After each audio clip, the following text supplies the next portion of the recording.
Hello friends, I'm Jay Postones and I'd like to walk you through my process for programming drums. For anyone who's unsure about what that means, let me explain. Programming drums is where you use a computer to come up with a drum beat, and you're going to use software like Cubase or Logic alongside a VST like TuneTrack Superior Drummer 3 or Easy Drummer 3 and your brain to compose drum ideas. And this is typically where the composition for most TesseracT songs begins. I like to write drums this way because it enables me to compose ideas that I just wouldn't have sat behind a drum kit. Because often the mathematics involved in what I'm trying to play, I just wouldn't think of that behind a kit. Let me show you the setup that I use. My DAW is Cubase. For the drum sounds, I use TuneTrack products. Specifically, I'm using Superior Drummer 3, and I like using TuneTrack's Modern Metal EasyX as well for the sounds. EasyX means it's a sound expansion library for their Easy Drummer software, but this plugs seamlessly into Superior Drummer 3 as well. The reason that I use Superior Drummer 3 over Easy Drummer 3 is that I like to be able to recreate my acoustic kit.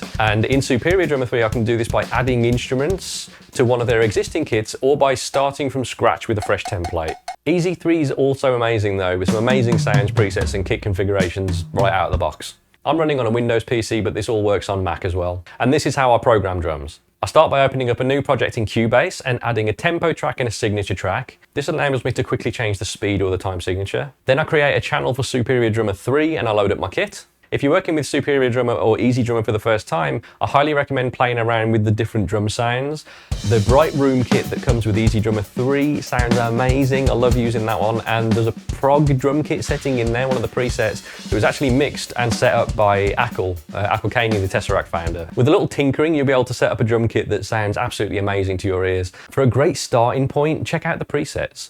The main drum kit sound that I use these days was evolved from the dense and deep Will Putney preset that's in the Modern Metal EasyX. I'll draw in a few bars where I'm going to compose the idea, I open this up and I start sketching. And sketching really is the best way to describe how I work on a new idea. I sketch it out, it's like a drawing. If I like something, it stays. If I don't like something, I change it. And that can be anything. You know, I could decide to move a note or an idea forwards or backwards in time. I can change the instrument so it goes from being a snare drum to a tom or a cymbal or whatever. I can delete the note if I don't like it. I can start again. All of these are options, and the way that I decide which to go with is by asking myself, what am I most excited about, or what sounds or feels the best to me? The answer to that is always just a gut feeling, and I simply go with it, as you'll see in this process.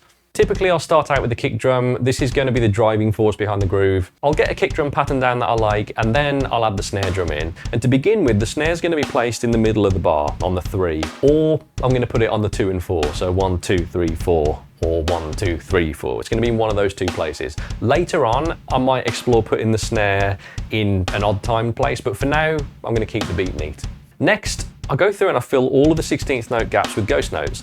And I do this on a second snare drum so that visually it's easy to see which ones are accents and which ones are the little ghost notes. And it can also be helpful for mixing afterwards if they're on two separate instruments. Then I'll add in any cymbal accents that I like. And again, I choose these purely by feel, which ones feel right to me. I imagine myself playing the groove and hearing these accents in place. And when an accent feels good in place, I'll leave it there. And I'll just move them around until I'm happy with it. At this point, I've generally got an idea that I'm happy with. And from that groove, I can make a load more options. For example, I'd like to hear this one with a modulated dotted 8th note pattern going all the way through on the stack. So I copy and paste the whole idea and I reprogram the stack pattern to be a dotted 8th note. That's one note for every 6 16th notes.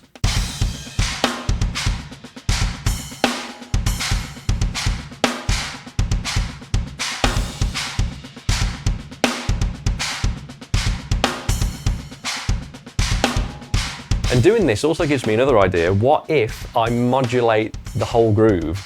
I can give it a triplet feel simply by moving the snare drum onto every other dotted 8th note. So it feels as though you've got this triplet feel, even though we're locked into the original metronome.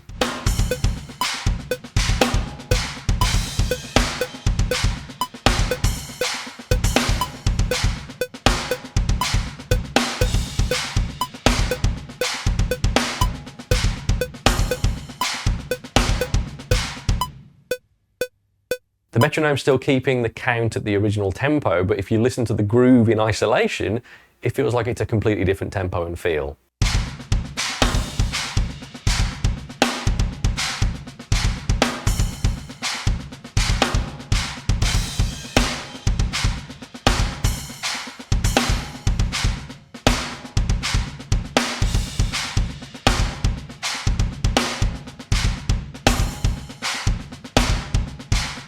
This can be a really effective way to change gears in your composition while retaining some of the original idea. So from this quick 10-minute groove idea, we got 3 different versions of it, all of which I like and enjoy, and all of which I currently can't play on the drums. So how do I get to the point where I can play them? Here's the way to do it quickly. You need to be able to see your computer screen clearly for this stage while you're sat behind your kit. And I find it more useful to have the screen directly in front of me than over to the side, because then I can just play drums the way I'd normally play without kind of straining my neck. Once you've done that, set a loop point for the first 2 bars. Slow the groove down by about 50% and loop those 2 bars while watching it go along on the screen until you can play them. The first couple of minutes of doing this really suck every single time, but be patient and persistent. After 10 or 15 minutes, give yourself a 2-minute break, like 2-3 minutes, then get back behind the kit and try again. When you can play those first 2 bars, extend it out for another 2 bars. So play bars 1, 2, 3, and 4. When you can do that, extend it out for another 2, or potentially at that point, you could try and get the whole pattern. If it's 6 or 8 bars, maybe just go for the whole pattern. How far you extend is kind of subjective to the idea that you're trying to learn. Once you can play the whole thing, start to increase the tempo by 10 to 15 BPM each time. Only increase the tempo when you can play it cleanly. Now this is very important. Stop when you feel physically or mentally fatigued, okay? Either give yourself a 5-minute rest, or come back to it later that day. I do that quite often. Or come back to it tomorrow after you've had a good night's sleep. Giving yourself enough rest in between sessions is super important, especially sleep. So if you're practicing one day and then the next day, get good sleep in between, because the memory of the thing that you've just learned goes from the part of your brain where it's short-term memory into the part where it's long-term memory. So you're able to recall the idea with a lot more clarity the next day, even if I couldn't play it completely the previous day. So I personally love this way of practicing. I follow this process to learn new complex ideas for TesseracT and my own things. I teach it to all of my students as well, and it works incredibly well. You can compose something really easy and effortlessly using the TesseracT software, and you can hear it played perfectly. You've got this perfect representation of what the groove is going to be, and it gives you that bar to try and reach. Now, if you just want to work on some new grooves and you're stuck for how to do this, or you're stuck for new ideas, I've got an idea for you. Get your hands on Easy Drummer 3. You can try it for free for 10 days. Just go to the link that's in the description below, or head to the TesseracT website. You can use the software by itself. It can rerun standalone. So open it up, hit on the Grooves tab, and you'll find a load of different grooves that are pre-written for you and ready to go. If you open up the view at the bottom of the screen, you'll be able to see the program drums, and you can follow this along in real time. You can slow it down, you can loop sections, you can change the grooves. You can also get your hands on 1,000 or so groove ideas that I've made with TesseracT that are based on TesseracT songs. Literally, I played along to a bunch of TesseracT songs and changed them. So loads of different new TesseracT ideas. Go to the TesseracT website and get your hands on the Progressive Metal MIDI 1 and 2. There's 2 packs there for you.